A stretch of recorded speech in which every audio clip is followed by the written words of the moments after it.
ጤና ይስጥልን የከበረ ሰላምታችን በመላው ዓለም ሆናችሁ ቃል ስፖርት ዩቲዩብ ቻናላችንን ለምትከታተሉ ውድ አድማጮቻችን ሁሉ ይድረስ ብለናል። ከእናንተ ከሆነው ቃል ስፖርት ዩቲዩብ ቻናል በዚህ ሰዓት ሁሌ እንደምናቀርብላችሁ ስፖርታዊ ጥንቅሮቻችንን መራርጠን ከታማኝ የዜና ምንጮቻችን ብቻ አረጋግጠን እነሆ ከዚህ በማስቀጠል የምናቀርብላችሁናል። እናንተ ደግሞ እስከ ፕሮግራማችን ፍጻሜ ቆዩ። ላይክ፣ ሰብስክራይብ፣ ሼር አድርጉን። በሀሳብ መስጫ ሳጥናችን ላይ ሀሳብ አስተያየታችሁን እንደ ሁልጊዜው ዛሬም ልታጋሩን ትችላላችሁ። በመረጃ ሰዓታችን ውድ ቤተሰቦቻችን አስቀድመን ከሀገር ቤት ወሳኝ የተባሉ መረጃዎችን ለእናንተ ውድ አድማጮቻችን ይዘንላችሁ መጥተናል። በአፍሪካ የመረጃ ሰዓታችን ዛሬ የተፈጸመው አንድ ነገር ግብፅን በጣም አስቆጥቷታል። ምን ተፈጽሞ ነው ግብፅን በዚህን ያክል ሲያስቆጣ? የአፍሪካ ዋንጫ አዘጋጀው ሞሮኮስ ላይ ለምንድን ነው ቅሬታ በዚህን ያክል የቀረበባት? ልዩ ጥንቅር በአፍሪካም ዙሪያ ይዘናል። በታላላቆቹ የአውሮፓ ክለቦች ዕለታዊ መረጃዎቻችን ዛሬም እንደተጠበቁ ነው። ታላላቅ ክለቦችን ወቅታዊ መረጃ ስናነሳ አንድ ሰው እናነሳለን። ኒኮላስ ማዱሮን ከባርሳ ጋር አያይዘን እናነሳቸዋለን። በማድሪድ የመረጃ ሰዓታችን የአንድን ዝውውር ጉዳይ በተመለከተ ተጨማሪ መረጃ ይዘንላችሁ መተናል። በስፔን በጀርመን ቆይታ ካረገን በኋላ አንዲት ሀገር የወሰነችው ውሳኔ መነጋገሪያ ሆኗል። በስፖርቱ ዓለም ከአውሮፓ የመረጃ ሰዓታችን ሰፊ ሽፋን እንሰጠዋለን። በተወዳጁ የእንግሊዝ ፕሪሚየር ሊግ የመረጃ ሰዓታችን ለእናንተ ውድ አድማጮቻችን ምርጫ እንድትመጡ እጮች እንነግራችኋለን። ከፕሪሚየር ሊግ ኦፊሻል ገጽ ያገኘነውን ነው። በፕሪሚየር ሊጉም በርካታ የዝውውር መረጃዎችን አግኝተናል፣ እናነሰዋለን። ከክለብ ጋር ኮንትራታቸውን የሚያቋርጡና የቡድን ዜና በስፋት እናነሳለን። በአስቶን ቪላን በኩል ለአስቶን ቪላ ደጋፊዎች ሰፊ ጥንቅር ይዘናል። የአሰልጣኝ ስንብት ሹምሽሩ መዳረሻው በትልቁም እየተጠበቀ ነው። አንድም አሰልጣኝ በዚህ ረገድ ስማቸው እየተነሳ ነው። ተጨማሪ ጥንቅር ይዘናል። በፕሪሚየር ሊግ ቆይታችን ተከታተሉታላችሁ። በታላላቆቹ የፕሪሚየር ሊግ ክለቦች የጋርዲዮላ ቡድን ማንቸስተር ሲቲ አንድ ተጫዋችን እንደሚያስፈርም አረጋግጧል። በእርግጥ እንደ ፊርም አይቆጠርም፣ ግን ትልቅ ውሳኔ ተወስኗል ሲቲ ቤት። ይህ ውሳኔ ጀርባ እነማን አሉ? ምክንያቱስ ምንድነው? ታደምጡታላችሁ። ቼልሲ ብራዚልን ኮከብ የማስኮብለል ፍላጎት አለው እየተባለ ነው። ተጨማሪ ጥንቅር ይዘናል በጉዳዩ ላይ። ቼልሲ ቤት የቡድን ዜና ከአሰልጣኝ ሹምሽር ጋር በተያያዘ ወቅታዊ ሁኔታዎችን፣ የቡድኑን ቁልፍ ተጫዋቾች እናነሳለን። በሰማዮቹ በክለቦች ዓለም ሻምፒዮኖቹም በኩል እነኝህን መረጃዎች ካነሳን በኋላ በአምና የፕሪሚየር ሊግ ሻምፒዮን ወይም በተጠናቀቀው ውድድር ዓመት የፕሪሚየር ሊግ ሻምፒዮኖቹ ሊቨርፑልን በኩል በርከት ያሉ የዝውውር ጉዳዮችና ዕለታዊ ቡድን ዜና እናነሳለን። በተለይም ከመከላከል ስፍራ ጋር በተያያዘ ተጫዋቾችን ለማምጣት ጥረት እያደረጉ ነው። የቡድኑን ካፒቴን እናነሳለን። ቀጣይ ጨዋታ በትልቁ እየተጠበቀ ነው። ከሊቨርፑል ተጫዋችም ለመውሰድ ፍላጎት ያላቸው ክለቦች አሉ እየተባለ ነው። እናነሳዋለን። በአርሰናል የመረጃ ሰዓታችን የቡድኑን ወሳኝና ቁልፍ ተጫዋች ቡካዮ ሳካን በአርሰናል ቀጣይ 10 ቀናቶችን እናነሳለን። ከዙር ጋር በተያዘ ሰፊ መረጃ ይዘናል። የቡድን ዜና ካነሳን በኋላ ለእናንተ ውድ አድማጮቻችን በአርሰናል ቆይታችን ተጨማሪ መረጃዎችን ይዘናል። ማንቸስተር ዩናይትድ አሰልጣኝ አምጥቶ ካሳም ከፍሎ አመስግኖ ሲሸኝ ከሰር አሌክሳንደር ቻክማን ፈርጉሰን ዘመን በኋላ ይህ ለ10ኛ ጊዜ ነው። 10 አሰልጣኞችን አመስግኖ ካሳ ከፍሎ ሸኝቷል። ማንቸስተር ዩናይትድ ሩበን አሞሪም ካሰናበተ በኋላ ዩናይትድ ቤት ምን እየተከናወነ ነው? ምን አዲስ ነገር አለ? በሩበን አሞሪም ስር አንዳንድ ለየት ያሉ እውነቶች፣ የማይረሱ ትዝታዎችን በማንቸስተር ዩናይትድ በኩል እናስቃኛቸዋለን። የኤኖስ ሰዎች ከዚህ በኋላ የሚሾሙት ሰው ማን ነው? የሚሾመው ሰው ምን ይጠብቀዋል? የማንቸስተር ዩናይትድ ሌጀንዶች ማን ይምጣለን አሉ? የማንቸስተር ዩናይትድ ቀጣይ ዕቅድ ምንድን ነው? ሲያርሰበን ክርስቲያኖ ሮናልዶ ከጉዳዩ ጋር በተያዘ የሩበን አሞሪም ስንብት መፍጠን አለበት ብለው ራሳቸው ቀድሞ የተሰናበቱት ሰው ምን ብለው ነበር? በርካታ መረጃዎችን ይዘናል። አብራችሁን ቆዩ። እስከ ፕሮግራማችን ፍጻሜ ላይክ፣ ሰብስክራይብ፣ ሼር ማድረግ እንዳይረሳ። ቃል ስፖርት ዩቲዩብ ቻናል ላይ ናችሁ። ከሀገር ቤት መረጃዎችን እንጀምር። በኢትዮጵያ ፕሪሚየር ሊግ ሲደረጉ የነበሩ የ13ኛ ሳምንት ሁሉም መርሃ ግብሮች ተደርገው ተጠናቋል። ውድ ቤተሰቦቻችን በዚህ መሰረት ሲጠበቁ ከነበሩ ጨዋታዎች ውስጥ ለእናንተ ውድ አድማጮቻችን አስቀድመን የምናነሳው የኢትዮጵያ መድንና የመቀለ ሰባ እንደርታን ጨዋታ ነው። ጨዋታው በመቀለ ሰባ እንደርታ 1-0 አሸናፊነት ተጠናቋል። የመቀለ ሰባ እንደርታን ብቸኛ የማሸነፊያ ግብ ፍጹም አለሙ ነው 25ኛው ደቂቃ ላይ ከመረብ በማሳረፍ የቻለው። መቀለ ሰባ እንደርታ በውድድር ዓመቱ ሁለተኛ የፕሪሚየር ሊግ ድሉን አሳክቷል። መቀለ ሰባ እንደርታ ማሸነፉን ተከትሎም ከወራጅ ቀጠና ወጥቷል። መቀለ ሰባ እንደርታም በጣም ወሳኝ የተባለ ድል ያገኘበት ሳምንት ነበር። ሌላኛው መርሃ ግብር ያለምንም ግብ የተጠናቀቀው የባህር ዳር ከተማና የድሬዳዋ ከተማ ጨዋታ ነበረ። ባህር ዳር ከተማ ተከታታይ አራተኛ ጨዋታው ነው በነገራችን ላይ ባቻ ውጤት ያጠናቀቀው። የሁለቱ ጨዋታ ደግሞ የባህር ዳር ከተማና የድሬዳዋ ከተማ 0-0 በሆነ አቻ ውጤት ሲጠናቀቅ የኢትዮጵያ ፕሪሚየር ሊግ የ13ኛ ሳምንት ሁሉም መርሃ ግብሮች ተደርገው ከተጠናቀቁ በኋላ ሲዳማ ቡና በ28 ነጥብ ይመራል። ፋሲል ከነማ በ25 ይከተላል። ነገሌ አርሲ በ22 ነጥብ 3ኛ፣ ሐዋሳ ከተማ በ21 ነጥብ 4ኛ፣ ኢትዮ ኤሌክትሪክ በ21 ነጥብ በግብ ክፍያ አንሶ 5ኛ፣ አዳማ ከተማ በተመሳሳይ 21 ነጥብ በግብ ክፍያ አንሶ 6ኛ ደረጃ ተቀምጧል። መቻል 7ኛ፣ ቅዱስ ጊዮርጊስ 8ኛ፣ ምድረገነት ሽረ 9ኛ፣ ድሬዳዋ ከተማ 10ኛ፣ ኢትዮጵያ ንግድ ባንክ 11፣ ባህር ዳር ከተማ 12፣ ሀዲያ ሆሳዕና 13፣ ኢትዮጵያ ቡና 14፣ ኢትዮጵያ መድን 15ኛ፣ ሸገር ከተማ 16፣ ወላይታ ዲቻ 17ኛ፣ መቀለ ሰባ እንደርታ 18ኛ፣ ወልዋሎ ዓዲግራት ዩኒቨርሲቲ 19ኛ እና አርባ ምንጭ ከተማ 20ኛ ደረጃ ላይ እንደዚሁ ተቀምጧል። ከ13ኛ ሳምንት በኋላ ከፍተኛ ግብ አስቆጣሪነቱን አሁንም አዲስ ግደይ ከኢትዮጵያ ንግድ ባንክ በ7 ግቦች ይመራል። አቤል ያለው በ6 ግቦች ይከተሏል። ከቅዱስ ጊዮርጊስ 5 ግብ ያላቸው ያሬድ ብሩክ፣ አቡበከር አዳሙና መሐመድ አበራ ናቸው። በኢትዮጵያ ፕሪሚየር ሊግ እና በኢትዮጵያ ብሔራዊ ቡድን እናውቀዋለን አቡበከር ናስርን በአንድ የውድድር ዓመት 3 የኢትዮጵያ ፕሪሚየር ሊግ ሽልማት በመጠቅለል የመጀመሪያውና ብቸኛው ተጫዋች ሆኖ ሪካርዱን በእጁ ያስገባው አቡበከር ናስር ከጥቂት ወራት በኋላ ከእናት ክለቡ ማማሊዲ ሰንዳውስ ጋር ያለው የ4 ዓመት ውል የሚጠናቀቅ ይሆናል። በ22 ሰንዳውስን ከኢትዮጵያ ዝውውር ሪካርድ በሆነ ዋጋ የተቀላቀለው አቡበከር ናስር እንደ አውሮፓውያን አቆጣጠር በ26 አጋማሽ ማለትም በዚህ ዓመት መጨረሻ ሰኔ ወር ላይ የሚጠናቀቅ መሆኑን ወርልድ ከደቡብ አፍሪካ የመረጃ ምንጮችን ዋቢ አድርጎ ዘግቧል። ከጉዳት ጋር ተያይዞ በደቡብ አፍሪካው ክለብ እንግዲህ በቂ ጊዜንም አላገኘም። ጉዳትን በጣም ቸግሮት ነበር። አቡበከር በደቡብ አፍሪካ ሰንዳውስ ባሻገር በውሰት ለሱፐር ስፖርት ለፓሮቴሪያ ዩኒቨርሲቲ በውሰት መጫወቱ ይታወቃል። በአሁኑ ወቅት በሀገር ቤት የሚገኘው አቡበከር የኢትዮጵያ ቡና ያደረጋቸውን የፕሪሚየር ሊግ ጨዋታ አዲስ አበባ ስቴዲየም እየተገኘ ተከታትሏል። ኢትዮጵያ ቡና አቡበከር ዝውውር ከ20 ሚሊዮን ብር በላይ ማግኘቱ ይነገራል። ክለቡም ይፋ ባያደርገውም በወቅቱ ዳግም ተመልሶ ይህ ተጫዋች በኢትዮጵያ ፕሪሚየር ሊግ በኢትዮጵያ ቡና ልናየው የምንችልበት ሰፊ እድል አለ እየተባለ ይገኛል። የግብፅ ብሔራዊ ቡድን ፍጹም ተናደዋል ተብሏል። ከቤኒን ጨዋታ በፊት ነው ይህ ችግር የገጠማቸው። ለንዴታቸው ምክንያት የሆነው ደግሞ በማህበራዊ ትስስር ገጽ የቤኒን ብሔራዊ ቡድን ያጋራው ምስል ነበረ። ምስሉ ሳላህ መሬት ላይ ወድቆ አንድ የቤኒን ብሔራዊ ቡድን ተጫዋች ሳላህን እየገረፈው የሚያሳይ ምስል ነው። የአፍሪካ ዋንጫ ደግሞ በትልቁ አለ። የስቴዲየሙ መግቢያ በር ላይ ሳላህን አስተኝቶ ሲገርፈው የሚያሳይ ምስል ነው። ምስሉ መነጋገሪያ መሆን የቻለ ሲሆን የሳላህ ወኪልም በማህበራዊ ትስስር ገጹ ላይ አስተያየቱን ሰጥቶበታል። የሳላህ ወኪል በአስተያየቱ ምስሉ የግብፅ ብሔራዊ ቡድን ተጫዋች ጋር ደርሷል፣ እነሱም እጅግ በጣም ተናደዋል፣ ይሄ በጣም አስጸያፊ ምስል ነው ብለዋል። እንግዲህ እንዳልኳችሁ የግብፅ ተጫዋቾች የተናደዱት ሳላህን እየገረፉት የሚያሳይ ምስል በማህበራዊ ትስስር ገጽ ቤኒኖች ማጋራታቸውን ተከትሎ ነው።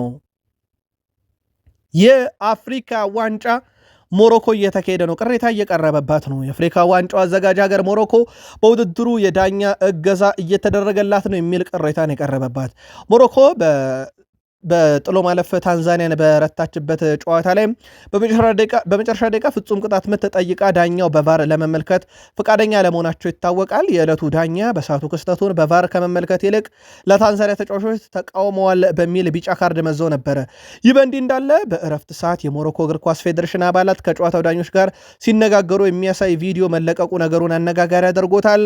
በእያንዳንዱ የሞሮኮ ጨዋታ ላይ ለነሱ በሚጠቅም መልኩም የተሰጠ ወይም ያልተሰጠ ፍጹም ቅጣት ምት አለ በማለት ቅሬታ ይቀርበዋል።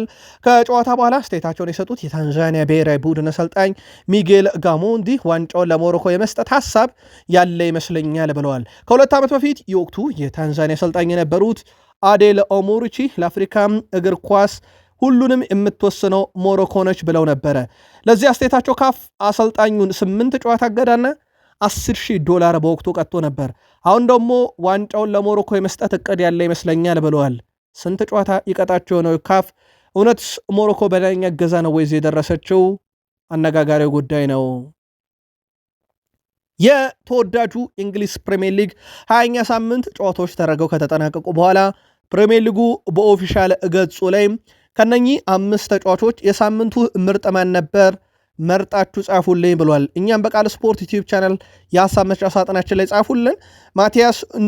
ማቲያስ ማኔ ከወልቭስ፣ ጆን ማጊን ከአስቶን ቪላ፣ ዴክላን ራይስ ከአርሰናል፣ ኢገር ቲያጎ ከብሬንትፎርድ እና ማሊክ ቲያው ከኒካስል ተመርጧል። ኢገር ቲያጎ ሃትሪክ የሰራ ተጫዋች እንደሆነ አይዘነጋም። በዚህ ሳምንት የመጀመሪያውን ሃትሪክ ነው በፕሪሚየር ሊግም እሱም የሰራው። ያው ዴክላን ራይስ 2 ግብ አስቆጥሯል፣ ጆን ማጊን 2 ግብ አስቆጥሯል። ድያለን ካለን ተጫዋቾቹ በሙሉ ግብ አስቆጣሪና ድንቅ ነበሩ። ግን ምርጡ ማን ነው በሳምንቱ መርጣችሁ ጻፉልን። እኔ የባርሴሎና ደጋፊ ነኝ። ሊዮኔል ሜሲ ከባርሴሎና የለቀቀ ሰዓት የመጨረሻ ንግግሩን ሲያደርግ ሲያለቅስ አብሬው አልቅሻለሁ፣ እሱ ለእኔ ልዩ ተጫዋች ነው ብለዋል። ይሄን ያሉት ግን አሁን አይደለም፣ ፕሬዚዳንት ኒኮላስ ማዱሮ ናቸው ይሄን ያሉት። እሳቸው አሁን ዝነኛ ሆነው በዓለም ላይ የማያውቃቸው ሰው አለ ተብሎ አይታሰብም። ዝነኛ ቀንደኛም የባርሴሎና ደጋፊ ናቸው። በእርግጥ መሪዎች የራሳቸው የሆነ የሚደግፉት ስፖርት ክለብ አለ ብለን በአፍሪካ ዋንጫ ዙሪያ አንድ መረጃ ስናነሳ ነግረናችሁ ነበረ። አሜሪካ የቬንዙዌላን ፕሬዚዳንት ላይ ያዘልኝ $50 ሚሊዮን እሸልማለሁ ብላ እንደነበረ ይታወቃል። ታዲያ እሳቸው $50 ሚሊዮን እሸልማለሁ እያለች ነው አሜሪካ ተብለው ሲጠየቁ ፕሬዚዳንት ማዱሮ ይህ ማለት እኮ የዳርዊን ኑኔዝ የአሁኑ የገበያ ዋጋ ነው ብለው ቀልደው አሜሪካ ከ3 ወር በኋላ እስክትይዛቸው ድረስ ያንን ከተናገሩ እነኚህ ሰዎች ትንሽ ቆይተው ሊዮኔል አንድሬስ ሜሲን በዓለም ላይ ያለውን ዋጋ የሚያክል ዝውውር ሂሳብ ሊያቀርቡልኝ ይችላሉ ብለው ቀልደው ነበረ። ዶናልድ ጄ ትራምፕ አንጠልጥለው ከፕሬዚዳንትነት እስረኛ እስኪያደርጓቸው ድረስ። እሳቸው ግን ቀንደኛ የባርሴሎና ደጋፊ ነበሩ። የሪያል ማድሪዱ የፊት መስመር አጥቂ ኤንድሪክ በውሰት እስከ ውድድር ዓመቱ መጨረሻ ኦሎምፒክ ሊዮንን መቀላቀሉ ይታወቃል። ኦሎምፒክ ሊዮንና ሪያል ማድሪድ በተጫዋቹ ውሰት ውል የ1 ሚሊዮን ዩሮ ክፍያ ስምምነት እንዳላቸው ተነግሯል። ሊዮን ኤንድሪክን 5 ጨዋታ በቋሚነት ሲያሰልፍ 200,000 ዩሮ እንደሚቀነስለት ተገልጿል። በነገራችን ላይ ኤንድሪክ በ25 ጨዋታ በቋሚነት ከተሰለፈ ኦሎምፒክ ሊዮን ምንም ገንዘብ ለሪያል ማድሪድ አይከፍልም። ተጫዋቹ በ25 ጨዋታ በቋሚነት ካልተሰለፈ ግን ኦሎምፒክ ሊዮን ለሪያል ማድሪድ ቀሪውን ካሳ ይከፍላል። የሆነበት ምክንያት ውድ ቤተሰቦቻችን ኤንድሪክ በቂ የመጫወቻ ደቂቃ በኦሎምፒክ ሊዮን እንዲኖረው ተብሎ የታሰረ ውል አይነት ነው። ላውታሮ ማርቲኔዝ ያለፉትን 5 የሴሪ ጨዋታ 6 ግብ አስቆጥሮባቸዋል። 2 አሲስት፣ ባለፉት 5 ተከታታይ ሴሪ ጨዋታ 8 የግብ አስተዋጽኦ አለው። በጣም አስገራሚው በ5ቱም ጨዋታ የጨዋታው ኮከብ ተብሎ የተመረጠው ላውታሮ ማርቲኔዝ ነው። እጅግ በጣም አስደናቂ ጊዜን በኢንተር ሚላን ቤት እያሳለፈ ነው። መሪ ናቸው። ዘንድሮም እንግዲህ አምና ለጥቂት ያጡትን በእርግጥ ልባቸውን የሰረቀ ይመስለኛል የአውሮፓ ሻምፒዮንስ ሊግ ጨዋታ ከባርሴሎና ጋር ነበራቸው ለፍጻሜ ለማለፍ። በዛ ቅጽበት ውስጥ ያው ለሴሪኤውን ለናፖሊ ያስረክበው በፍጻሜው ቢደርሱም ባርሴሎናን ጥለው በፓሪስ ሰን ዠርሜን አይሆኑ ቅጣት ተቀጥተው በርከት ያለ ግብ ተቆጥሮባቸው ዋንጫው እንዳጡት ይታወቃል። አሁን ላውታሮ ማርቲኔዝ ዳግም ወደ ዋንጫው ሊመለስ በሚያስችል ሁኔታ ላይ እንዲገኝ ኢንተር ሚላንን የረዳ ሰው ባለፉት 5 ጨዋታ 8 የግብ አስተዋጽኦ አለው። ጀርመን ደረስን።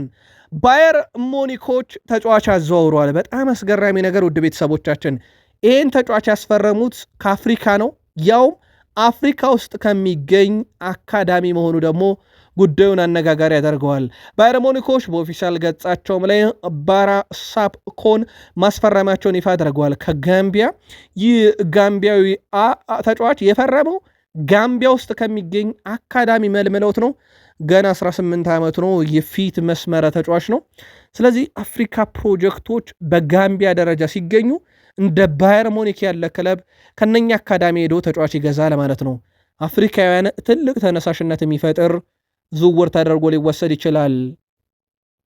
ስኮትላንድ የጨዋታ ቀኗን ብሔራዊ በዓል አድርጋለች።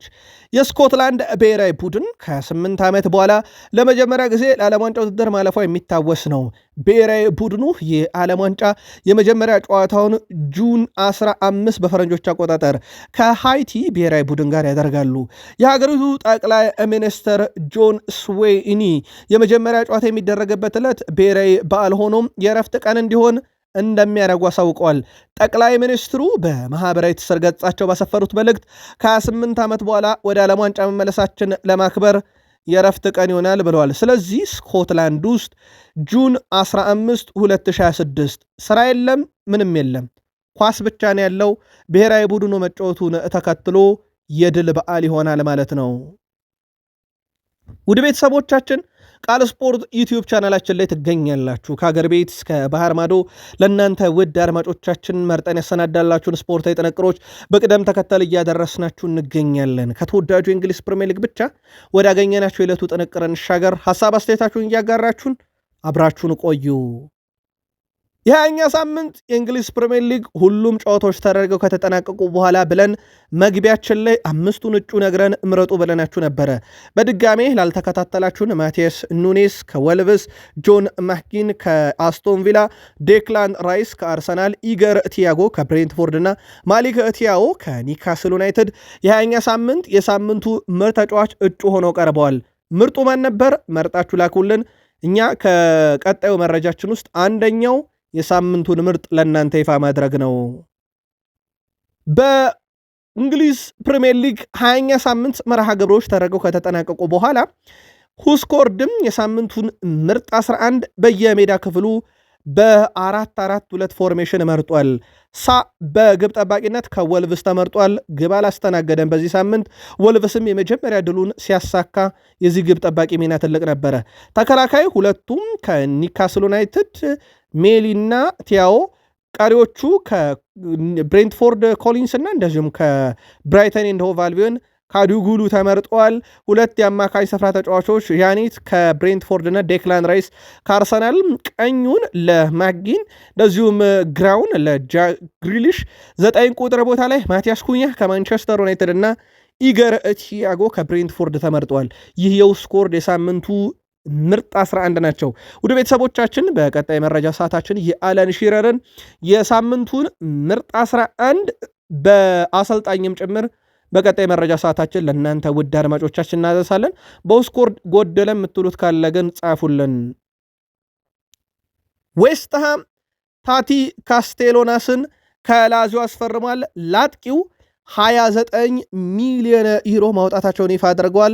ተጫዋቹም በይፋ በዛሬው ዕለት ክለቡን መቀላቀሉ አረጋግጧል። ሌላ ከዝውውር ጋር በተያያዘ ውድ ቤተሰቦቻችን ካሉም ዊልሰን ከ5 ወራት በኋላ ከዌስትሃም ዩናይትድ ጋር ለመለየት ንግግር ጀምሯል ተብሏል። የ33 ዓመት ተጫዋች ካሉም ዊልሰን ባለፈው ክረምት በነፃ ዝውውር ለዌስትሃም ዩናይትድ የ1 ዓመት ውል መፈረሙ ይታወቃል። ተጫዋቹ በአሰልጣኝ ኑኖ ስፕሪንቶ ሳንቶስ ስር በቂ የመሰለፍ ዕድል ያላገኘ በመሆኑ ክለቡን መልቀቅ አስቧል ተብሏል። ዌስትሃም ላይ ፓብሎ ፊሊፔ እና ካስቴላኖስን በማስፈረም የፊት መስመሩን በማጠናከሩ ተጫዋቹ እንዲለቅ በር መክፈቱም ግልጽ ሆኗል። ካሉም ዊልሰን በክለቡ በ18 ጨዋታዎች 4 ጎሎችን ከመረብ አዋህዶ ነበረ። አሁን ግን የፊት መስመሩም ተጠናክሯል። ኑኖ ስፕሪንቶ ሳንቶስም አስቀድመው ዕድል ያልሰጡት ሰው ክለቡን ይለቃል። መዳረሻው ከወዴት ይሆን? በቀጣይ የምንመለከት ይሆናል። በፕሪሚየር ሊጉም ዘንድሮ በጣም አስደናቂ ጉዞ ላይ ከሚገኙ ቡድኖች ውስጥ አስቶን ቪላ ይጠቀሳል። የሁለቱ ጥምረት ደግሞ ፍጹም የተለየ ነው። ሞርጋን ሮጀርስ እና ኦሌ ዋትኪንስ የቀድሞ የማንቸስተር ሲቲ አካዳሚ ፍሬ ሞርጋን ሮጀርስ እና ኦሌ ዋትኪንስ ዘንድሮ በጣምራ 10 ግብ አላቸው። በአስቶን ቪላ ታሪክም ይሄ ሁለተኛው ትልቅ ቁጥር ነው። በእርግጥ ከዚህ ቀደም አሽሊያንግ እና ጋብርኤል አገቦላሆር በጣምራ በአንድ ሲዝን 14 የግብ አስተዋጽኦ ለቡድኑ አበርክተው ነበረ። ከዛ በኋላም አሽሊያንግ ከአግቦላሆር በተጨማሪ ከጆን ካሪው ጋር 14 የግብ አስተዋጽኦ በጣምራ ነበራቸው በአንድ ሲዝን። ኦሌ ዋትኪንስ እና ሞርጋን ሮጀርስ ፕሪሚየር ሊጉ አጋማሽ ላይ 10 ደርሰዋል። ቀሪ 5 ኳሶችን አንዱ ለአንዱ እያቀበለ የሚያስቆጥሩ ከሆነ በአስቶን ቪላ ታሪክ በአንድ ሲዝን 2 ተጫዋቾች በጣምራ በርከት ያለ የግብ አስተዋጽኦ ሲይዙ የሁለቱ ይሆናል ማለት ነው። ፕሪሚየር ሊጉ ዘንድሮ ብዙ ፉክክር ልናይበት እንደምንችል የደረጃ ሰንጠረዡ ያመለክታል። ለአብነት ያክል በፕሪሚየር ሊጉ 5ኛ ላይ ያለው ቼልሲ 31 ነጥብ አለው። ልክ 6ኛ ላይ ካለው ዩናይትድ በግብ ክፍያ በልጦ ማለት ነው። ዩናይትድም 31 ነው ያለው። 14ኛ ደረጃ ላይ ያለውን ፓላስን ብናይ 27 ነጥብ አለው። ውድ ቤተሰቦቻችን ያ ማለት በሁለቱ ክለቦች መካከል በ14ኛውና በአምስተኛ ደረጃ ላይ ባለው ክለብ መካከል ያለው የነጥብ ልዩነት 4 ነው። ውድ ቤተሰቦቻችን ወይም ደግሞ በሊቨርፑልና አራተኛ ባለው በሻምፒዮንስ ሊግ 100% በተረጋገጠው ደረጃ ሊቨርፑልና በፓላስ መካከል ያለው የነጥብ ልዩነት 7 ብቻ ነው። ውድ ቤተሰቦቻችን በጣም አስገራሚ ነው። ስለዚህ ፕሪሚየር ሊጉ ላይ ትልቅ ፉክክር እስከ ውድድር ዓመቱ መጨረሻ ልናይ የሚያስችልና 14ተኛ ላለውም ፓላስ፣ አራተኛ ላለውም ሊቨርፑል፣ አምስተኛ ላለውም ቼልሲ፣ ስድስተኛ ላለውም ዩናይትድ የአውሮፓ ሻምፒዮንስ ሊግ መድረክ ክፍት መሆኑን 20ኛ ሳምንት ድረስ ተመልክተናል። ፕሪሚየር ሊጉ በ2026 ያስመለከተን ነገር የአሰልጣኞች ስንብትን ነው። የበርንማውዙ አሰልጣኝ አንዲ ኢራኦላ በጣም አስከፊ ጉዞ ላይ ነው ያለው ቡድናቸው። ባለፉት 11 ጨዋታ ድል ምን እንደሆነ አያውቅም። በርንማውዝ ባለፉት 11 ጨዋታ ውስጥ ውድ ቤተሰቦቻችን በ6 ጨዋታ ተሸንፈው በ5 ጨዋታ አቻ ወጥተዋል። አቻ ወጡት ከዌስትሃም፣ ከቼልሲ፣ ከዩናይትድ፣ ከበርንሌይ እና ከቼልሲ ጋር ሁለተኛ ዙር ጨዋታን የተሸነፉት በአርሰናል፣ በብሬንትፎርድ፣ በኤቨርተን፣ በሰንደርላንድ፣ በአስቶን ቪላ እና በማንቸስተር ሲቲ ሽንፈት ያስተናገደ ቡድን ነው። ቀጣይ ተጋጣሚያቸው ቶትንሃም ነው። ምናልባትም የአንዲ ኢራኦላ ስንብት በራሱ ሊያፈጥን ይችላል እየተባለ ነው። በነገራችን ላይ ሌላው ከክለባቸው ሊሰናበቱ ይችላሉ ተብለው ስማቸው እየተነሳ የሚገኘው ከዌስትሃም ዩናይትድ ኑኖ ስፕሪንቶ ሳንቶስ፣ ቀጣዩ ኤንዞ ማሬስካ፣ ቀጣዩ ሩበን አሞሪም ይሆናሉ ተብሎ ስማቸው በስፋት እየተነሳ ይገኛል። ማንቸስተር ሲቲ የ20 ዓመቱን የመሃል ተከላካይ ማክስ አላይንን ከዋትፎርድ አስጠርቷል። ሲቲ አላይንን ለዋትፎርድ በውሰት ውል ሰጥቶ የነበረ መሆኑ ይታወቃል። በትላንትናው ጨዋታ ላይ ጆሽua ግቫርዲዮል በጉዳት ምክንያት ለበርካታ ሳምንታት ከሜዳ እንደሚርቅ ያወቀው ማንቸስተር ሲቲ ይህን ውሳኔ በመወሰን ማክስ አላይንን ለዋትፎርድ ከሰጠበት እንዲመለስ ማድረጉ ተረጋግጧል። ውድ ቤተሰቦቻችን ከዚህ ጋር በተያያዘም ለምን ያክል ጊዜ ነው በጉዳት ምክንያት ከሜዳ የሚርቀው ይህ ተጫዋች በተለይም ጆሽua ግቫርዲዮል የሚለውን ተጨማሪ መረጃዎችን አጣርተናል። ይህንንም ከዚህ በማስቀጠል እንነግራችኋለን። የማይሰሩት ተከላካይ ጆሽua ግቫርዲዮል በጉዳት ምክንያት ለበርካታ ሳምንታት ከሜዳ ይርቃል። ተጫዋቹ በቼልሲ ጨዋታ ላይ ጉዳት አጋጥሞ ተቀይሮ ወጥቷል። በዚህ ምክንያት ማንቸስተር ሲቲ ተጫዋቹን ቢያንስ ከአንድ ወር በላይ ጊዜ ሊያጣው እንደሚችል ነው እየተዘገበ የሚገኘው። ማንቸስተር ሲቲዎች የፊታችን ሮብ ከብራይተን ጋር የፕሪሚየር ሊግ መርሃ ግብር ያደርጋሉ። ለጊዜው አንድ ወር በላይ ግን ጆሽua ግቫርዲዮል ከሜዳ ይርቃል ተብሏል። ውድ ቤተሰቦቻችን ከዚህም በላይ ሊረዝም እንደሚችል አንዳንድ የመረጃ ምንጮች እየጠቀሱ ይገኛሉ።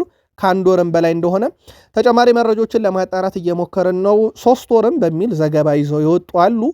ግን እንደ አጠቃላይ የጆሽua ግቫርዲዮል ነገር በቀላሉ የሚመለስ አይደለም። የዋትፎርድ ቤት እንግዲህ በጣም አስደናቂ ጊዜን እያሳለፈ ሲገኘን በነበረው ማክስ አላይን በቀጣይ ከሲቲ ጋር አብሮ የሚቀጥል ይሆናል ማለት ነው። የሲቲ የዝውውር መስኮት ላይ ተጨማሪ ዝውውሮች ካሉ ለዚሁ ለማጣራት ሙከራ እያደረግን ነው። ካለን በቀጣይ መረጃ ለሲቲ ዚኖች እናጋራለን። የምዕራብ ለንደኑ ክለብ ቼልሲ ቬኔሲየስ ጁኒየርን የማስፈረም ፍላጎት እንዳለው ዘጋርዲያን አረጋግጧል። ሰማዮቹ ለተጫዋቹ ዝውውር እስከ 150 ሚሊዮን ዩሮ ሊከፍሉ እንደሚችሉ ነው በዘገባው የተመላከተው። ቪኒሲየስ ጁኒየር በሪያል ማድሪድ ቤት እስከ 27 ኮንትራት ያለው ሲሆን እስካሁን ውሉን አላራዘምም። ተጫዋቹ ውሉን ለማራዘም ንግግር ላይ የነበረ ቢሆንም በክፍያ ጉዳይ ከሪያል ማድሪድ ጋር ባለመስማማቱ ድርድሩ እንደቆመ ይታወቃል። የዝውውር መረጃውን ዘጋርዲያን ቢያስነብብም ታማኝ የዝውውር መረጃ ምንጮች እስካሁን ግን ይህንን መረጃ አላረጋገጡትም። ሰማዮቹ ለተጫዋቹ ዝውውር እስከ 150 ሚሊዮን ሊከፍሉ እንደሚችሉ ቢዘገብም በቼልሲ በኩል አሁን አሰልጣኝ የሚባለው ነገር በቋሚነት ሲሾም እና ይፋ ሲደረግ ይወስናሉ የሚለው ነገር ይጠበቃል። በዚህ ረገድ ውድ ቤተሰቦቻችን የቼልሲ የአሰልጣኝ ሹምሽር በቀጥታ እዚህ ውሳኔ ላይ የራሱ የሆነ ተጽዕኖ ይኖረዋል ተብሎ ይጠበቃል። ፖል ካንቮይ የቀድሞ የእግር ኳስ ተጫዋች ነው። ቼልሲ የመጀመሪያው ጥቁር ተጫዋች ነው። ይህ ሰው ታዲያም በቼልሲ ጥቁር አሰልጣኝ መሾሙ እጅግ በጣም እንዳስደሰተው ገልጿል። ማት ሊያው ዴሊ ቴሌግራፍ ጸሐፊ ነው። ፖል ካንቬር ካነጋገረውም በኋላ የመጀመሪያው የቼልሲ እንግዲህ አሰልጣኝ በጥቁር ደረጃ በመሾሙ በጣም ደስተኛ ነኝ፣ በቼልሲ ቤት እንደሚሳካለት ተስፋ አደርጋለሁ ብሏል። በነገራችን ላይ 2023 በፈረንጆች አቆጣጠር ሊያም ሮዛኒየር የሃል ሲቲ አሰልጣኝ ሆኖ እንደዚሁም ደግሞ የቼልሲ የወቅቱ አሰልጣኝ ሆኖ የተሰናበተው ኤንዞ ማሬስካ ደግሞ ሌስተር ሲቲን እያሰለጠኑ ተገናኝተው ነበረ። በወቅቱ ታዲያ ውድ ቤተሰቦቻችን የሊያም ሮዛሪዮስ ሃል ሲቲ የማሬስካውን ሌስተር ሲቲ 1-0 አሸንፏል። በወቅቱ ለሃል ሲቲ ብቸኛዋን ገብ ያስቆጠረው ደግሞ ሊያም ዴላፕ ነበረ። አሁን ሊያም ዴላፕና ሊያም ሮዛኒየር አብረው ይሰራሉ። ያሸነፉት ማሬስካ ደግሞ ቦታውን ይለቃል ማለት ነው። ሊያም ዴላፕ በቼልሲ ከካሉም ማክፍላረን ጋር አንድ ጨዋታ አድርጓል። በጣም አስደናቂ ነበር ብሏል። ሜዳ ላይ ይዘን የገባ ነው ታክቲክ ያም ለአሸናፊነት ለውጤት ማግኘት ረድቶናል ብሏል። ከሲቲ ጋር ነጥብ ተጋርተው እንደወጡ ይታወቃል። በጣም ወሳኝ ነበር በነገራችን ላይ ሊያም ዴላፕ በጨዋታው ላይ። እናም የእሱ ያጨዋወት ስታይል በጣም ጥሩ ነበር ብሏል። ጋሪ ኔቭልም ፔድሮ ኔቶን አወድሷል። በጣም አስደናቂ ጊዜን እያሳለፈ ነው። ምናልባት ይላል እንደውም ጋሪ ኔቭል ከሱ ውስጥ ያየሁት ነገር እንደ ሃዛርድ መሆን የሚችል ግን በትክክል አቅሙን ያልተጠቀመ ነው። ሃዛርድ ሁሉ ነገሩ ከመጀመሪያው ኳሱን ካገኘበት እስከ መጨረሻው ድረስ በጣም ጥሩ ነው።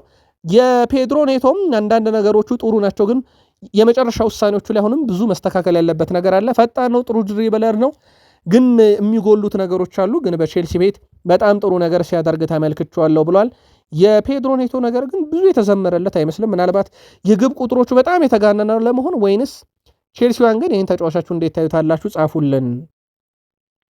ባለፉት 5 የፕሪሚየር ሊግ ጨዋታ ፉላምና ሊቨርፑል 24 ጎሎች ተቆጥሯል በሁለቱ መካከል። በጣም አስደናቂ ነው። በዚህ ሳምንት 2-2 ሲጠናቀቅ ከ95ኛው ደቂቃ በኋላ ራሱ እነኚህ ሁለት ክለቦች 2 ግብ አስመልክተውናል። ከዚህ ቀደም የነበሩ 5 ጨዋታዎችን ብናይ ሊቨርፑል 4-3 ሲያሸንፍ፣ አንደኛውን ደግሞ 3-1 2-2 ፉልሃም 3-2 አሸነፈ። ከዛ 2-2 ተጠናቀቀ። ባለፉት 5 ጨዋታም 24 ግቦች ተቆጥሮበታል። በእርግጥ የሊቨርፑል ተጫዋቾችና የሊቨርፑል ደጋፊዎች የገባባቸው ግብ ባለቀ ደቂቃ መሆኑ ብስጭት እንዲሉ እንዳደረጋቸው ይታወቃል። ከጨዋታው በኋላ የተቆጠረውም ግብ በነገራችን ላይ በጣም አስደናቂ ነበር። ሰሞኑንም መነጋገሪያ እንደነበረ ይታወቃል። ይህ ጨዋታ በፉላምና በሊቨርፑል መካከል ክራቨን ኮቴጅ ላይ በ20ኛ ሳምንት ያየነው ብዙ አስደናቂ ግቦች የተመለከትንበት እንደነበረ ይታወቃል። ሊቨርፑል በጉዌ ላይ ከፍተኛ ፍላጎት እንዳለው ይታወቃል። አሁንም ሊቨርፑል ከዚህ ዝውውር አልወጣም። ሊቨርፑል በዚህ ክረምት ተጫዋቹን በነፃ ዝውውር ለማስፈረም እቅዳቸው እንደሆነ አሁንም መረጃዎች እየወጡ ይገኛሉ። በተለይም ሳም ሞክቤል ቢቢሲ ላይ እንዳስነበበው ፓላስ በዚህ ወር ጉዌን ለመሸጥ እንደሚያስብና የውድድር ዘመኑ መጨረሻ ላይም ካፒቴናቸውን ያለምንም ነገር በነፃ ማጣት አይፈልጉም ተብሏል። ስለዚህ ጥር ላይ እሱን ሸጠው በገንዘቡ ሌሎች ተጫዋቾችን ማምጣት ይፈልጋሉ። ስለዚህ ሊቨርፑል አሁን ተስፋ የጣሉት በፓላስ በኩል ሊቨርፑል ይከፍለላል ብለው ነው። ማድሪድን ባርሳም ተጫዋቹን ቢፈልጉትም በቀጣይ ከ6 ወር በኋላ በነፃ ለማግኘት የሚገኝ ተጫዋች ነውና ገንዘብ ማውጣት አይፈልጉም። ሊቨርፑል ከወጣ ይጠብቃሉ። በሊቨርፑል በኩል የመጨረሻ ውሳኔ አልተወሰነም፣ ግን አምና ላይ ያስፈረሙት ከጫፍ መድረሳቸውን ተከትሎ ፓላሶች አሁንም ተስፋ አልቆረጡም ተብሏል በሊቨርፑል ፍላጎት ላይ። ቨርጅል ቫንዳይክ መጀመሪያ ከማክሰኞ ጀምሮ በእርግጠኝነት ልምምዶች ላይ ጠንክረን ሰርተን የሊቨርፑልን ጨዋታ የአርሰናልን ጨዋታ እንድናሸነፍ የሚያስችሉ ነገሮችን እንሞክራለን ብሏል። ምርጥ ተጫዋቾች አሉን በቡድን ውስጥ እኔ በጣም እተማመናለሁ። እንዲሁም ከተጠባባቂ የሚነሱ ተጫዋቾች ምርጥ ናቸው። ሁላችንም በሜዳ ውስጥ የውድድር ዓመቱን በጥሩ ሁኔታ እንድናጠናቀቅ የሚያስችሉ እንቅስቃሴዎችን ከዚህ በኋላ እናደርጋለን። እንደማስበው በሁሉም ውድድሮች ጭምር ፈተናዎች አሉ፣ ግን ፕሪሚየር ሊጉ ደግሞ ሞር ጠንካራ ነው ብሏል። ስለዚህ ከአርሰናል ጋር የሚደረገውን ጨዋታ በደንብ ተዘጋጅተን ሐሙስ ምሽት እንወስናለን ብሏል። ከማክሰኞ ጀምሮ በዚህ ላይ እንሰራለን ብሏል። በተለይም አርሰናልን እንዴት መርታት አለብን በሚለው ጉዳይ ላይ የመጀመሪያ ዙር ጨዋታን ሊቨርፑልን አርሰናል አድርገው 1-0 ሊቨርፑል በዶሚኒክ ሴቦዝ ላይ ቅጣት ምት ግብ እንዳሸነፈ ይታወቃል። ምናልባት ቨርጅል ቫንዳይክን ስላነሳን ቨርጅል ቫንዳይክ ከዛሬ 8 ዓመት በፊት ለሊቨርፑል የመጀመሪያ ጨዋታውን ከኤቨርተን ጋር ያረገ በጨዋታውም የመሸነፊያ ግብ ያስቆጠረ እንደነበረ ይታወቃል። አሁን ቡድኑን በአምበልነት እየመራ ነው። በ8 ቁጥር ቦታ ተጫውቼ አውቃለሁ። አሁን ግን የበለጠ እየተጫወትኩት በክንፍና በ10 ቁጥር ቦታ ነው የሚለው ከርቲስ ጆንስ በማንኛውም ሁኔታ ሄጄ መጫወትና ቡድኔን መርዳት ቡድኔን ማገልገል እፈልጋለሁ ብሏል። እንደ መስመር ተከላካይ ሆኜ ተጫውቻለሁ። በቀኝ በኩል እንደ 10 ቁጥር እንደ 8 ቁጥር 6 ቁጥር 9 ቁጥር ተጫውቻለሁ። እኔ እዛው ሆኜ ቡድኑን እረዳለሁ። ዋናው ነገር ሜዳ ላይ መገኘቴ ነው ብሏል። በተለይም ከአሰልጣኙ ጋር በተያያዘ በታክቲክ ጉዳይ ተጫዋቹ በብዙ የሜዳ ክፍል ላይ እንደሚጠቀሙት ይታወቃል። ሁልጊዜ እንደምለው ይላል ከርቲስ ጆንስ በመልበሻ ክፍል ውስጥ ግራና ቀኝ ብትመለከት ሁልጊዜ ጥበብን ታያለ። ስለዚህ አንድ የ8 ዓመት ልጅ ወደ ውስጥ ገብቶ መቼም ቢሆን ዝቅ ያለና ያነሰ ሊሆን አይችልም። ምክንያቱም ሊቨርፑል ውስጥ ብዙ እድገት አለ፣ ብዙ ታድጋለ። እናም እኔም ያንን እድገት ነው ከዛ እድሜ ጀምሮ ያገኘሁት። አሁን ክለቤን ለማገልገል የትኛውም የሜዳ ክፍል ላይ ታምኖብኝ እስከገባው ድረስ አገለግላለሁ ብሏል። ኮዲ ጋክፖ በ9 ቁጥር ቦታ ላይ ተጫውቷል። በዚህ ሳምንት እንደ አጥቂ ሆኖ ተጫውቶ እንግዲህ ቡድንን መርዳት ጎል ማስቆጠር ትፈልጋለህ፣ ይሄ ለእኔ ጥሩ አጋጣሚ ነበር ብሏል። በዛ ቦታ ላይ መጫወት እሱም ያለ ሜዳ ክፍሉ ሞር ይሄ የክንፍ ተጫዋች ሆኖ በኔዘርላንድ ብሔራዊ ቡድን በደንብ እናውቀዋለን ኮዲ ጋክፖ በተለይ በአውሮፓ ዋንጫ ላይ። ስለዚህ እኔ ተጨማሪ ነገር ነበረ ብሏል። በመጨረሻ ይህ የስፖርት ውድድር ነው እና አላሸነፍንም እና አሁንም ድረስ ባዝንም ለአርሰናሉ ጨዋታም በምሰለፍበት ቦታ ላይም ግልጋሎቴን እቀጥላለሁ ብሏል። ኮዲ ጋክፖ ኢሳክ የለም። ኤኬቴኬ ያው ይደርሳል ተብሎ እየተጠበቀ ነው። 100% የሱም የመድረስ ጉዳይ እንዳልተረጋገጠ ይታወቃል። የኤኬቴኬም ጉዳይ ያው የሃምስትሪንግ ጉዳት ነው ብሏል። ሃምስትሪንግ የጡንቻ ጉዳቶች የተወሰነ ጊዜ ረፍት ይፈልጋሉ። ምናልባት ኤኬቴኬም ስለመድረሱ እርግጥ ሆኖ መናገር ባይቻልም እሳቸው ይደርሳል የሚል ተስፋ ላይ ብለው ነበር። እንመለከቷለን። ካልሆነ ግን ጋክፖ አሁንም በቦታው ላይ ይቀጥላል። ከፋብሪዞ ሮማኖ ሌላ ያገኘነው ዘገባ ስለ ሊቨርፑል ዩቬንቱስ በጥር ወር ፍሬድሪኮ ኬዛን የመውሰድ ፍላጎት አላቸው ተብሏል። ግን ሊቨርፑል ጥር ላይ ተጫዋች ካላመጣ ተጫዋቹን ላይ ለቀው ይችላል። ቡካዮ ሳካ በፕሪሚየር ሊጉ በርካታ አስደናቂ ቁጥሮች አሉት። በእርግጥ ተቀያሪ ወንበር ላይ ሲቀመጥም እያየነው ነው። ጉዳቶችም ገጥሞት ነበረ በተወሰኑ ሳምንታት ላይ ካላየናቸው ተጫዋቾች ውስጥ ይጠቀሳል። ከዚህ ጋር በተያያዘ ውድ ቤተሰቦቻችን ቡካዮ ሳካ ግን በጣም አስደናቂ የሚባል ቁጥር አለው። ይህን ቁጥሩን ስንመለከት በፕሪሚየር ሊጉ አሲስት መሆን የሚችል በርካታ ኳስ በማቀበል ቁልፍ ኳሶችን ወደ ሳጥን ውስጥ በማሻገር በርካታ ድሪብሎችን በስኬት በማጠናቀቅ በርካታም የአንድ ለአንድ ግንኙነቶችን በማሸነፍ በርካታ የማጥቃት እንቅስቃሴ በመሳተፍ ከክንፍ አጥቂዎች ውስጥ አሁን ቀዳሚ ሆኗል። በዚህ ሳምንትም ተቀይሮ ከገባ በኋላ አሲስት ማበርከቱ ይታወቃል። ምናልባት ማዱኬ በዚህ ሳምንት ቋሚ ነበር።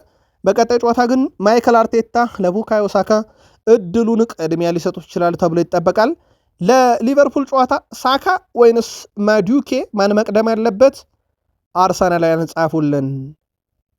በዚህ ወር እንግዲህ ከሊቨርፑል ጋር ጨዋታ ያለበት በጣም ወሳኝ የተባለ ጨዋታ፣ በነገራችን ላይ በ10 ቀን ውስጥ 4 የሜዳ ውጭ ጨዋታ ይጠብቀዋል አርሰናል በወር ውስጥ ፖርትስማውዝን በኤፍኤ ካፕ፣ ቼልሲን በካራባው ካፕ፣ ከኖቲንግሃም ፎረስት በፕሪሚየር ሊግ፣ ከኢንተር ሚላን ሻምፒዮንስ ሊግ። በዚህ ወር ውስጥ እነኚህ በ10 ቀን ውስጥ 4 ከሜዳ ውጭ የሚደረጉ መርሃ ግብሮች ናቸው። ምንም ጥያቄ የለውም። ለአርሰናል ከሜዳ ውጭ መጫወቱ ብቻ ሳይሆን ረጅም ርቀቶችን እንዲሄድ ያስገድደዋል። ቀጣይ ተጋጣሚ ደግሞ ሊቨርፑል ነው። አርሰናል ባለፉት 5 ጨዋታ 5 ድል 0 ሽንፈት 0 አቻ ነው። ሊቨርፑል ካለፉት 5 ጨዋታ 3 ድል 2 አቻ ወጥቷል። በእርግጥ ሽንፈት የለውም። በአንጻራዊነት ቀጣይ ተጋጣሚያቸው በኤምሬትስ ነው የሚያገኙት። ከዛ ውጪ ግን ውድ ቤተሰቦቻችን የአርሰናል ጉዞ ቀላል እንደማይሆን ምንም ጥያቄ የለውም። በተለይም በወሩ በሚደረጉ ጨዋታዎች ላይ ከበድ ያለ ነገር ሊጠብቃቸው ይችላል። የአርሰናል ደጋፊዎች በእነኚህ ጨዋታዎች ዙሪያ መልካታችሁን በሐሳብ መስጫ ሳጥናችን ላይ ላኩልን። የአርሰናል የምልመላ ቡድን እነ ኑኖ ማዱኬ አይነት ዝውውሮችን በቀጣይም የማድረግ ፍላጎት አለው ተብሏል። የምልመላ ቡድኑ በማዱኬ ዝውውር በጣም ተደንቋል ነው የተባለው። አርቴታ በዝውውር ስምምነቶች ላይ ምንም ጥረት ያደረገው ነገር አልነበረም። በዚህኛው ላይ በተጫዋቾች ላይ ትልቅ ምርመራ ሲያደርግ የነበረው የምልመላ ቡድኑ ተብሏል። በእርግጥ ማይክል አርቴታ ያልፈለጉት ተጫዋች ባይመጣም መልማዮች ግን በደንብ አይተው አብዛኛውን ስራ የሰሩት እነሱ ናቸው። ማይክል አርቴታንም በማሳመንና ወደ ቡድኑ እንዲመጣ በማድረግ ረገድ ትልቅ ስራ ሰርተዋል። የማዱኬ መምጣት ሳካን ረድቶታል። በተለይም በአርሰናል አንዳንድ ወሳኝ ጨዋታ ላይ ሁለቱንም በተለይም በፉል ኢነርጂ ለመጠቀም አስችሏቸዋል። ጥሩ ብቃት በማሳየቱም ምክንያት የመለመላ ቡድኑ ቀጣይ እንዲህ አይነት ዝውውሮችን የመፈጸም ምቅር ነው ያለው ተብሏል። አርሰናል ከሊቨርፑል፣ ማንቸስተር ሲቲ ከብራይተን፣ በዚህ ሳምንት የሚጠበቁ የፕሪሚየር ሊግ መርሃ ግብሮች ናቸው። ያ ማለት በዋንጫ ፉክክሩ ላይ ትልቅ ሚና ያላቸው ጨዋታ። በጣም አስገራሚ ነገር እንንገራችሁ ውድ ቤተሰቦቻችን። በመጀመሪያ ዙር ጨዋታ አርሰናል ከሊቨርፑል ሲጫወቱ ሊቨርፑል አርሰናልን አሸንፎት ነበረ። ሲቲም ከብራይተን ሲጫወት ብራይተን ሲቲን አሸንፎት ነበረ። ያ ማለት በዚህ ሳምንት ሁለቱ የፕሪሚየር ሊጉ አንደኛና ሁለተኛ ሲጫወቱ በመጀመሪያ ዙር ያሸነፏቸውን ክለቦች ይገጥማሉ። ፕሪሚየር ሊጉ ደግሞ ሰሞኑን አንድ ነገር እያሳየን ነበረ። አርሰናል ያሸንፋል፣ ቢግ ሲክስ ቀሪ ክለቦቻቸው ይወጣሉ። አርሰናል ቀጥሎ የሚያሸንፋል፣ ቢግ ሲክስ ክለቦች በተከታታያቸው ይወጣሉ። አሁን አንደኛው አቻ የሚያበዛው ቢግ ሲክስ ክለብ ሊቨርፑል ከራሱ አርሰናል ይጫወታል። የመጀመሪያ ዙር የተሸነፈው ሲቲ በብራይተን አሁን ድጋሜ በሁለተኛ ዙር ይገጥመዋል። ዳግም አቻ ሲቲ አቻ ከወጣ ያው ቢግ ሲክሶች ሊቨርፑልም ተያይዞ አቻ ነው። እንደዛው ይሆን ወይንስ በዚህ ሳምንት እነኚህ ቢግ ሲክስ ክለቦች ከአርሰናል ውጭ ያሉት አቻን አስቀርተው ወደ ድል ይመጣሉ? ይህ ጨዋታ በትልቁ ይጠበቃል። ከአሰልጣኝ ሩበን አሞሪም ስንብት በኋላ በርካቶች ብዙ ብለዋል። ግን ልክ እንደ ቼልሲው አሰልጣኝ ማሬስካ ሁሉ ሩበን አሞሪም ማይከል አርቴታን ሳያሸንፉ ነው የተሰናበቱት። አንድ ጨዋታቸው ወጥተዋል፣ ሁለት ጊዜ ደግሞ አርሰናል ረቷል። እሳቸውም ሳያሸንፉ ወጥተዋል። ማሬስካም ማይከል አርቴታን ሳይረቱ ከቼልሲ ተሰናብተዋል። ከፈረንጆቹ 2026 ጃንዋሪ 1 ጀምሮ መቁጠሪያችንን ብናይ ማሬስካን አሰናበተ ቼልሲ። ከዛ የማንቸስተር ዩናይትዱ አለቃ ሩበን አሞሪም ፕሪሚየር ሊጉ ሲሰናበቱ አስመለከተን።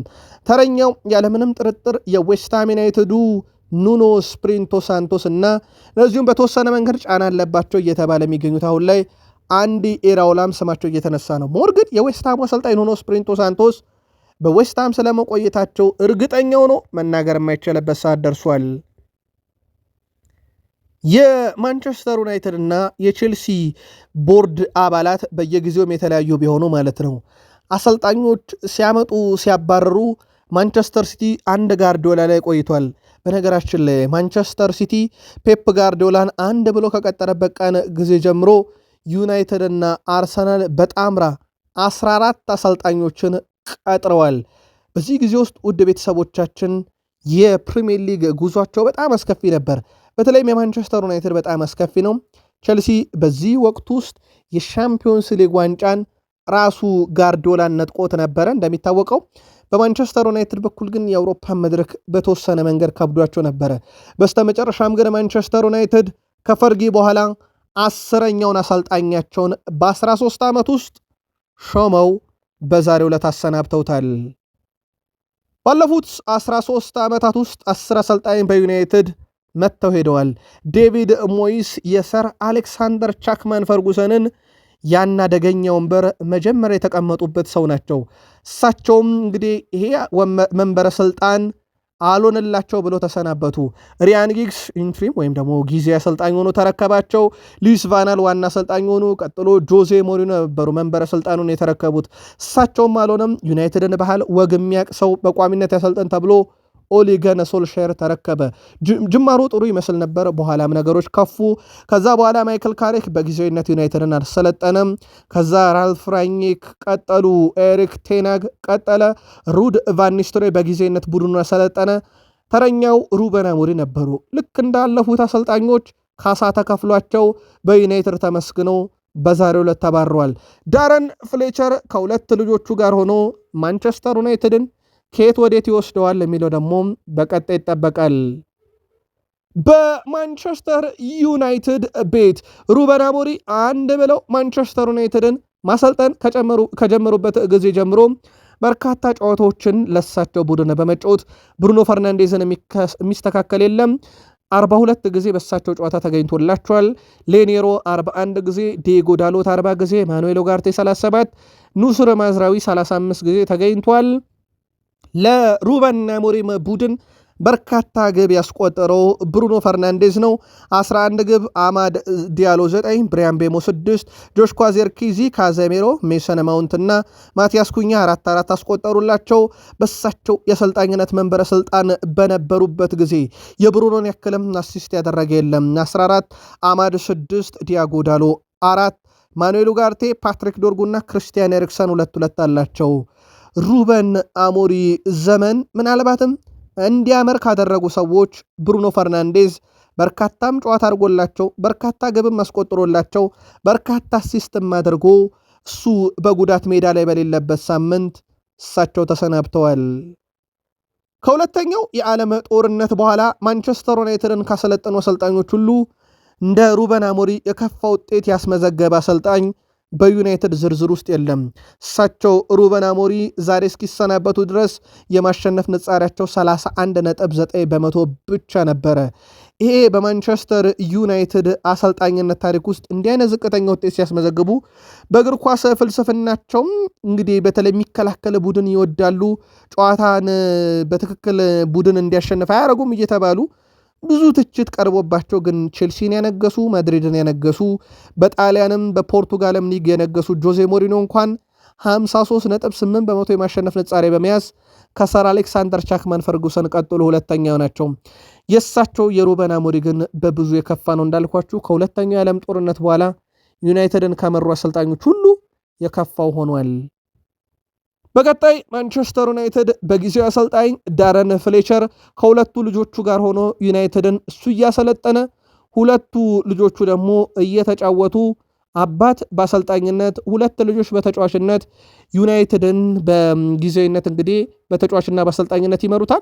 ማንቸስተር ዩናይትድ እስከ ሲዝኑ መጨረሻ ድረስ ዋና አሰልጣኝ ግን ላይሾም ይችላል እየተባለ ነው። ታዲያ ዳረን ፍሌቸር በዚህ ቦታ ላይ ቀጥላሉ ወይ የሚለውን መረጃ ለማጣራት አድርገናል።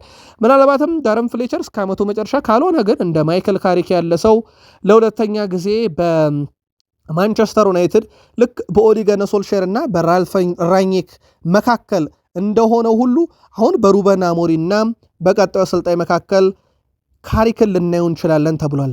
በማንቸስተር ዩናይትድ ቀጣይ የሚጠበቀው አሰልጣኝ ግን ውድ ቤተሰቦቻችን ከኤኖስና ከአመራሮቹ በተለይም ከነ ኦማር ቤራዳና ከነ ጂሰን ዊልኮክስ ፊሽካ ውጪ የማይንቀሳቀስ ሰው በእነሱ ቁጥጥር ስር ቡድኑን የሚመራ አሰልጣኝ እንጂ እንደ ሩበን አሞሪ ሚዲያው ለቶ እኔ ነኝ አዛዥ እኔ ስፈልግ የሚሆን ብቻ የሚል ያልሆነ እሱ ያልፈለገውን ተጫዋች እያወጡ የማይሸጡበት አጋጣሚ እንዲፈጠር የሚያደርግ አሰልጣኝ እንጂ ከዚህ በኋላ እንደፈለገ የሚያደርግ አሰልጣኝ ላይቀጥሩ ይችላሉ ተብሏል። ዲዘርቢ ቱሄል ወይም ዣቪ ቢመጡልኝ ደስ ይለኛል እያለ ነው ሪዮ ፈርዲናንድ። ፍሌቸርም ጥሩ ከሆነ ዩናይትድ ቋሚ አሰልጣኝ ቢሆን አይከፋኝም ብሏል። ከሰሞኑ ዣቪ ወደ አሰልጣኝነት መመለስ እንደሚፈልግና በፕሪሚየር ሊግ ማሰልጠን እንደሚፈልግ ተናግሮ እንደነበረ ይታወቃል። ግን እናንተም የሩበን አሞሪ ቋሚ አልጋ ወራሽ ዩናይትድን አሻጋሪ ዩናይትድን ልክ እንደ ፈርጊ ዘመን አንጋሽ ማን ሊሆን ይችላል ብላችሁ ታስባላችሁ? አሁን ገበያው ላይ ካሉ አሰልጣኞች ጻፉልን። ዩናይትድ 11.5 ሚሊዮን ዩሮ ለስፖርቲንግ ሊዝበን በመክፈል ነው ሩበን አሞሪን አሰልጣኝ አድርጎ የሾማቸው። ከ14 ወር በኋላ 13.8 ሚሊዮን ዩሮ ካሳ ከፍሎ አሰናብቷቸዋል። ለመሆኑ የእሳቸው ስንብት ምክንያት ብዙ ይባላል። እሳቸው ግን ከማንቸስተር ዩናይትድ ሲወጡ በራሳቸውም ጫና ጭምር ነው ተብሏል። በተለይም ደግሞ ለስንብታቸው የዩናይትድን አመራሮች ገፋፍተዋል ነው የሚባለው። ከሳምንት በፊት የአካዳሚ ተጫዋቾችን ተቹ እና ሃሪ አማስ ቾዶ ኦቢን የተቹበት መንገድም አስወቅሷቸው ነበር። ከወልቭስ ጋር አቻ ከወጡም በኋላ ደግሞ ነገሩ የባሰ ሆኗል። ማንቸስተር ዩናይትድ ከሊድስ ጋር ካደረገው ጨዋታ በኋላ አቻ ከወጡ በኋላ እኔ አሰልጣኝ አይደለሁም አጠቃላይ ቡድኑን መሪ እንጂ ብለው መናገራቸው በማንቸስተር ዩናይትድ ቤት ትልቅ ክፍተት እንዳለ ፍንጭ የሰጠ ጉዳይ ነበረ። በሰዓታት ውስጥ ይህን በተናገሩ ተሰናብተዋል። የእሳቸውን ስንብት አስገራሚ የሚያደርጉት ግጥምጥሞሾችን እንንገራችሁ ወደ ቤተሰቦቻችን። ዳና ሽሮዌዝ ከክለቡ የተሰናበቱት ገና ያኔ ሩበን አሞሪ ለክለቡ አይመጥንም፣ በዚህ አጨዋወት መንገድ ዩናይትድ የትም አይደርስም ብለው ተከራከሩ። ዳና ሽሮዌዝ በዚህ ክርክራቸውም ከኦማር ቤራዳና ከጄሰን ዊልኮክስ የጠበቃቸው ከዩናይትድ ስንብት ነበረ። ያኔ ዳና ሽሮዌዝ ለዩናይትድ አይሆንም ያሉት ሰው ሩበን አሞሪ ዛሬ ከዩናይትድ ተሸኝቷል። ማንቸስተር ዩናይትድ ስለ ሩበን አሞሪም የሰጡት አጠር ያለ መግለጫ ካየን ማንቸስተር ዩናይትድ በፕሪሚየር ሊጉ 6ኛ ደረጃ ላይ ተቀምጦ ሳለ የክለቡ አመራሮች ለውጥ ለማድረግ ትክክለኛ ጊዜ ነው ብለው ማሰብ ይህንን ውሳኔ ወስኗል። ይህ ለቡድኑ በሊጉ ከፍተኛ የመሻሻል ዕድል ይሰጣል። ክለቡ ሩበን ለክለቡ ላደረጉት አስተዋጽኦ ማመስገን ይፈልጋል። ለወደፊትም መልካሙን ሁሉ ይግጠማቸው ብሏል በኦፊሻል ገጹ። የቀድሞ የዩናይትድ ሌጀንድ ክርስቲያኖ ሮናልዶ ማንቸስተር ዩናይትድ ችግር አሰልጣኙ አይደለም፣ ካልተሳሳትኩ ይህንን ለሁለተኛ ጊዜ ነው የምናገረው፣ እመኑኝ የማንቸስተር ዩናይትድ ችግር አሰልጣኝ አይደለም እያለ ነው። CR7 ክርስቲያኖ ሮናልዶ። አበቃን።